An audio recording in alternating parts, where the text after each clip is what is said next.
One More Time by BLINK-182.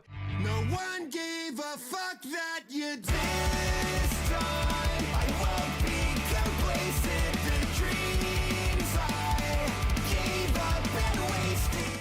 This is the California Trio's 9th studio album, released the 20th of October via Columbia Records. One More Time consists of 17 tracks and is the much anticipated follow-up to 2019's 9 LP, which is sequentially BLINK-182's 8th album, and also the last record to feature Alkaline Trio's Matt Skiba on vocals, of which he'd been providing since 2015 when longtime founding member Tom DeLonge originally departed the band. And believe it or not, it's been universally desired since 2015. He's back. Tom DeLonge is here. The favorite trio is back, and we have a brand new record. So it's so interesting that I just don't trust everything you said about 9 being their 8th album. So it's funny because it appears that they have already walked it back by calling this new record the 9th album, because 9 was, again, sequentially the 8th, but considered the 9th because they went back and considered their first demo tape an album. Okay, all right. So it was like they were playing some fucked shit, and then like they changed their mind. Or alternatively, they've erased 9 from the history books. Why was 9 afraid? One More Time. No, Oh. because 182. Oh. And that's the review, everyone. Go check it out. It's out now. So obviously the impetus for Tom coming back was kind of, Mark Hopiska, a cancer diagnosis in 2021. And the 3 original members of the band, Travis Barker included, reconvened, overcame sort of old trivial disputes. And DeLonge was like, fine, I'm back in the band. And then like one little other additional nugget of interest for this album is that it was the first. It's produced by Travis Barker, who has made a name for himself as a producer in the last few years, for certain. See, I thought you were going to say that Tom's UFO footage had been officially declassified by the U.S. government. Quiet around the alien conversation throughout the entirety of this album, and you have to wonder if they got some pushback from somebody. You have to wonder if Tom's on a list somewhere and they're like, you're gonna want to, like, Careful. Tom gets up in the morning, drink his coffee, he's looking out his front door, and there's just a black van parked. Like, you know what I mean? It's just like, tread carefully. Right, that's precisely correct. 17 tracks on this bad boy. If I am corrected by assumption, this is the second Blink-182 album you've heard in full. Yes, sir. So it's this one, and following their 8th studio album, 9. Yes. So prior to this one, we were 0 for 1. Wasn't the biggest fan of 9. Your Blink lore upsets me. Yeah, like it makes me irritated. I don't care, dog. So what's crazy is I was getting more and more excited about this project by this project being Blink-182. Yeah. A little bit. With all of the extracurricular activities Travis Barker's been up to over the years, mainly. You're a Barker stan above a Blink-182 fan is almost fair to say. Yeah, I think so. Yeah. Everyone's favorite boogeyman, MGK. I really liked all the stuff Travis Barker did on those last 2 albums. Mm-hmm. So I've been really enjoying those escapades. And it did ultimately make me sort of have an affinity for Blink-182 that I didn't have. Like, suddenly they had a member in the band that I just really liked. And if I remember correctly, you told me you learned who Travis Barker was initially from watching the Kardashians? Yes, that's so true. It's I was exactly just checking. what happened. I'm trying to rework it in my mind yes. right now. The irony to me, I think, is also, boy, do I have a hot take for this review. All right, hold on. Let me set you up. Let me set you up. I think this album, I think there is a nostalgia that is so deeply ingrained in this album that has such a integral, like it is for me, like it weighs heavily on my overall feelings towards this album, and I think a lot of people's feelings, and it's combined with the fact that Tom is finally back, and it's their first album together, the three of them, in fucking forever. And what's crazy to me is that I'm sitting here with someone who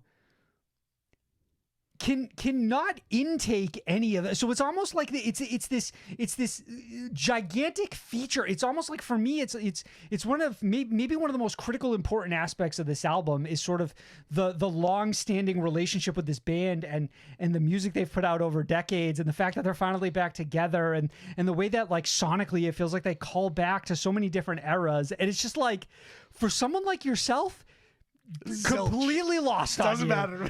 So you're just almost covered in this album. It might as well be Anthem Part 1, because you haven't heard the I other was gonna ask, is there an Anthem and an Anthem 2? Yes. Really? Fucking of course. On which albums? I know we've listened to some fucked bands who have done fuck shit in the past, where they're just like, I Still Feel Her Part 4, That's and there was mainly never why. like a Part 1 through 3. You know what I mean?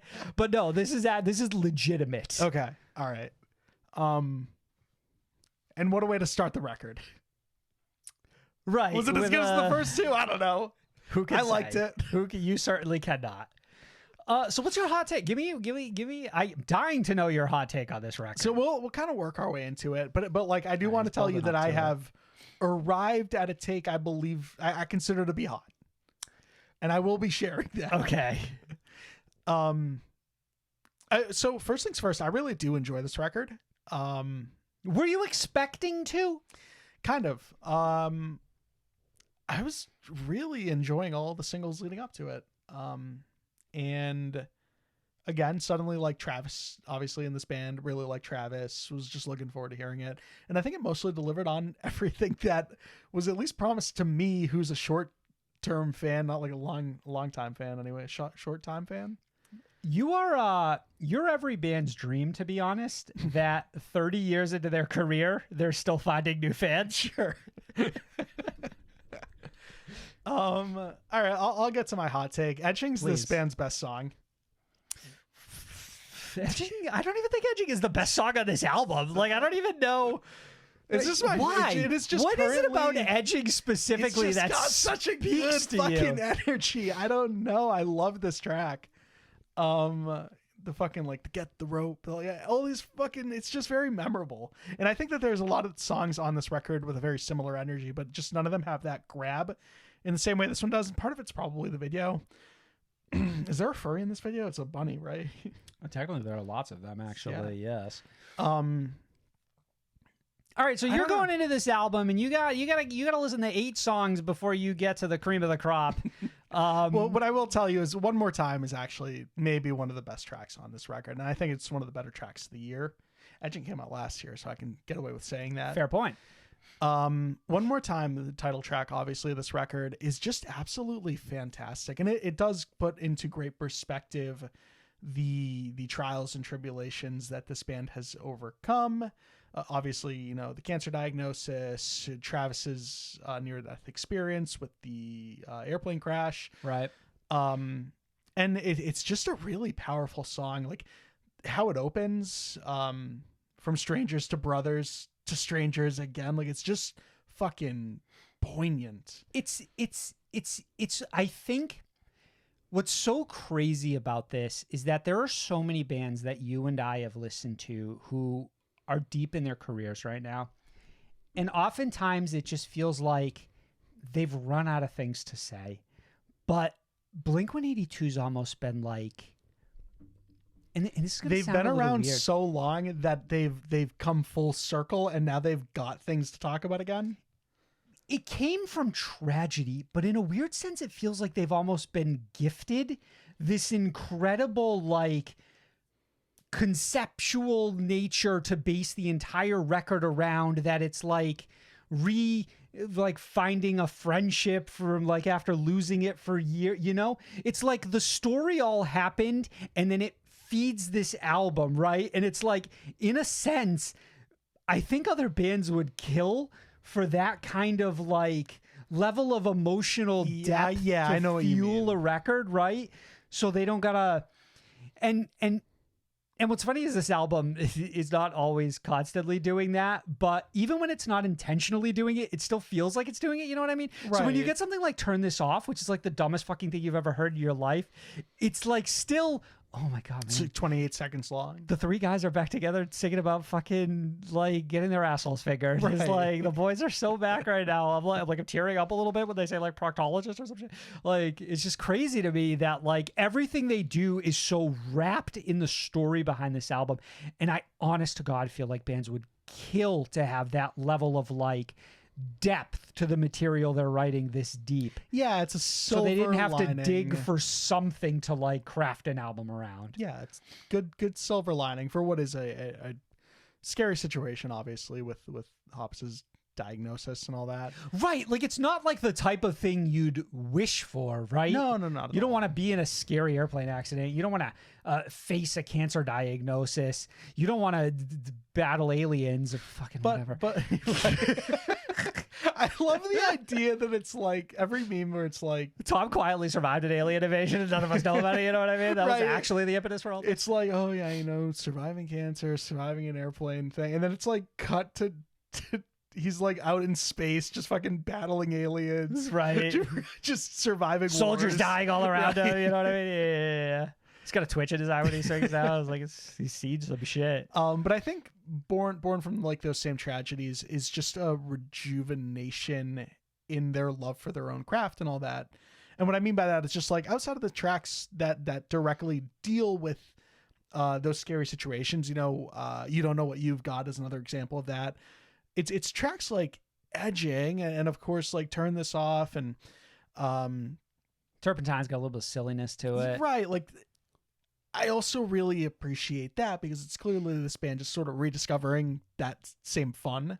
Right. It's being able to put yourself in a headspace that you were in maybe 20 years ago. And like, I've seen so many bands fail. We talked really negatively about the most recent album from The Used this year that just felt like it had none of the soul that I would hope to see from that band and nothing to replace it. Like no creative like interest or like experimental nature, like nothing that says like. And it was especially jarring because that wasn't the case 2-3 years ago when they bounced back with Heartwork, yeah, right, where all of that was present, that soul, that heart, that mystery, that intrigue, all that stuff, that creativity. And to be fair, that's kind of like what Nine felt like a little bit. If I remember correctly, neither of us were particularly fond of Nine, right? Yeah. Do you personally feel like Tom DeLonge makes a big difference to you versus Skiba? I think so. I think it's even more so just Tom being present makes the other guys that much more engaged. Like it raises everybody's talent level. Yeah. Like the talent pool just grows because you've reinserted like a key piece. I listen to this album and I'm like, man, those drums sound fucking fantastic. And I don't remember like that sticking out too much on the last record. And like, I don't remember Mark being so fucking stand out-ish on that record. And here I'm like, I really enjoy his parts. And obviously you do have Tom. And I think Tom is just such a strong character too, in a way that vocally Skiba just isn't either. Like not just like their presence as like a frontman, but just like their voice has so much character to it, right? Yeah. Which I mean, at this point, ironically, has become a meme in some senses, but it's undeniable. Like hearing how well suited he is for this project, and it's like. This for me, I think it was last week we got a question that was like something along the lines of when a member like leaves a band or when members leave the band, like if it's still the same, like if it still feels the same. And I can't remember exactly what the context was, but this is like a really great case study of how like one single piece can leave and the entire chemistry just somehow fucking dissipates, right? And that's not the case with every band. We listen to a lot of projects that have like tons of rotating pieces, right? And oftentimes it's the entire face and voice of the band, and it'll get swapped Yeah. out for somebody else, and we'll be like, yeah, no, I still like them, or maybe, hey, I like them a little better, right? Key members were suddenly, you were that much more invested in the project than you were before. It's insane. But Blink-182, it's just like this. It feels almost impossible to replicate what the three of these individuals have together. Yeah. And I guess what I'll tell you too is like, I don't think it's all good, but for the most part, man, is some of it great. I'm kind of with you there, right? It feels like in some senses there's a little bit of fat on this record in a way that feels like, part of me almost wonders if Blink visualizes this as their final release, right? And maybe that almost comes to like the name convention and everything, and they're just almost like, here's everything, you know? It's almost like it's not worth cutting anything. Like, here are all the final songs that we wrote together as a band, you know? So maybe even if I'm not in love with something like Other Side, it's like not quite bad enough that the band would be like, let's cut it. It just sort of pales in comparisons to the better songs on this record, right? I think my least favorite track on here was When We Were Young.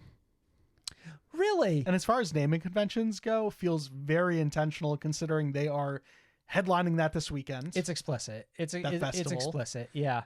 Yeah, but just did not work for me at all.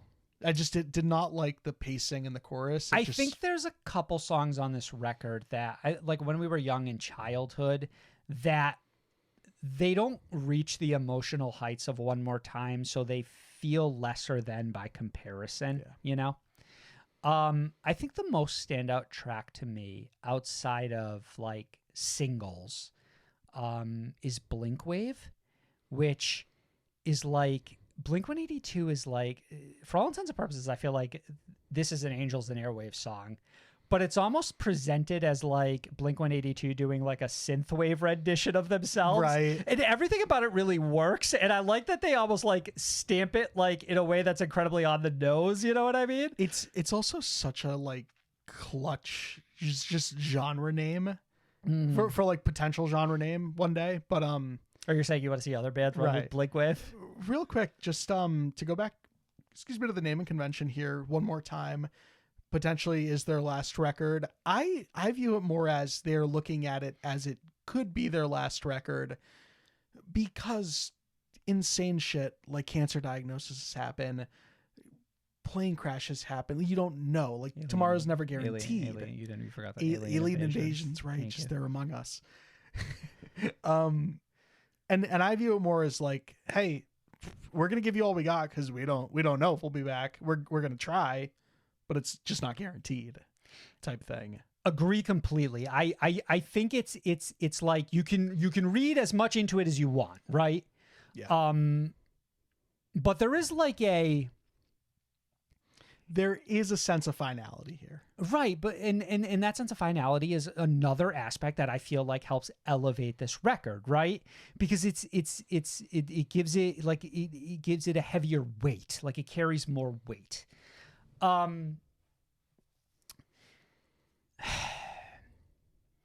You know, I wrote some notes here. Nothing really like too specific. You know, we kind of acknowledged early on that, like, you know, there's a varied tone throughout the record that we feel like captures sort of like the entirety of this band's career. I like this sort of like dynamic in the stylistic choices that we sort of bounce from like the serious to the fun and silly back and forth, which I feel like this band has always kind of felt like they chose one or the other and stuck with it for the record. You know what I mean? Yeah. I think that there's a lot of dopamine hits throughout this album, and it's just like driven a lot by nostalgia, driven a lot by the back and forth between like Tom and Mark, and just kind of like missing that like flavor and that feeling. It's obviously a very emotionally loaded record. You know, we discussed that. I think that overall, I kind of agree with you that it doesn't feel like a perfect record, but it does feel like a very, very good Blink-182 record. Like certainly my favorite since they're self-titled, and yours since 9, of course. 1 for 2, baby. But there's been a lot of noise in between then, right? Like I remember the last, I think Neighborhoods was the last album with Tom, and it felt like such a wash. Like it should have been this, but it wasn't. It just felt like a had to, like it felt perfunctory. You know what I mean? How did you feel about? Because I think Tom was still on the project. The Dog Eat Dog EP that came after. That didn't click for me either. And in a sense, maybe it's like maybe I don't pick up on those records in particular, but maybe there's a little Dog Eat Dog here. Maybe there's a little Neighborhoods here. You know what I mean? I don't know that I feel 9 at any point in this record. I think the one thing I think this band could have done, which would have been cute, and I don't know, I guess the band ultimately, whether they ever considered it or not, if they did, chose not to, but could you have brought in Matt Skiba on like a track? As much as I dislike 9, bro, I can't help but pour out the longest pour out for our fallen soldier here. And for what it's worth, we'll talk about Alkaline Trio later this episode in the news. Matt Skiba's fine, but like, man, it did feel like the guy came in and pretty much did the band a favor for a good amount of years. I think you're going they slightly did him a favor a as little well. far. They did him a pretty big favor, but like you maybe got that flipped. It would have been nice to be like on an end of a track, be like, and shout out Matt. Like, yeah, it's not like they brought in a touring vocalist. They brought in a third element to this project, right? Who did deliver like a couple of decent Blink songs over the course of 2 albums. Not 2 good albums, but a couple of good songs. Right. So overall, I'd probably give this like... I'm going to light 4. I think I'll give it... Weirdly, you almost feel higher than me on this one. Really?